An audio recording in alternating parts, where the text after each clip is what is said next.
Skin care এখনো শুরু করোনি, তাহলে এই 3টে প্রোডাক্ট দিয়ে স্টার্ট করতে পারো। একটা জেন্টাল ক্লিনজারও নিতে পারো, অথবা নিতে পারো এরকম একটা exfoliating cleanser. Acne prawn skin বা অয়েলি কম্বিনেশন স্কিন হয় তাহলে 2% স্যালিসাইলিক অ্যাসিড ফেস ওয়াশটা নিতে পারো, নয়তো এটা নিতে পারো। Next is a moisturiser. One of my favourite moisturiser হচ্ছে উইশকেটের এই বেরিয়ার বাউন্স ময়শ্চারাইজারটা, যেটা ভীষণই ভালো। আমার oily two combination skin type, but এটা আমার খুব ভালো শুট করেছে। আর এটা নন কমেডোজেনিক। তোমার যদি আমার মতো অ্যাকনে প্রন স্কিন আর সেনসিটিভ স্কিন থাকে তাহলে এটা বেস্ট। আর আমি এটা টেক্সচারটা তোমাদের দেখিয়ে দিচ্ছি, just look at the texture.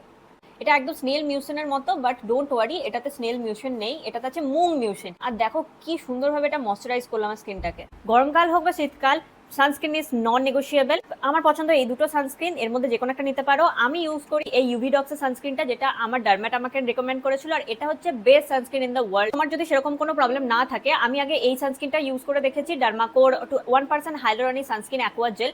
এই সানস্ক্রিনটা ভীষণই ভালো, লাইট ওয়েট, দেখতেই পাচ্ছ খুবই সুন্দর টেক্সচার এটার। তোমার স্কিন এটাকে খুব তাড়াতাড়ি অ্যাবজর্ব করে নেবে। আর আমি যেটা ইউজ করি সেটা হচ্ছে ইউভি ডক্সের। এটা হচ্ছে একদমই একটা মুসি টেক্সচারের সানস্ক্রিন, আর এটা একটা ম্যাট ফিনিশ দেয়, একদম নন স্টিকি।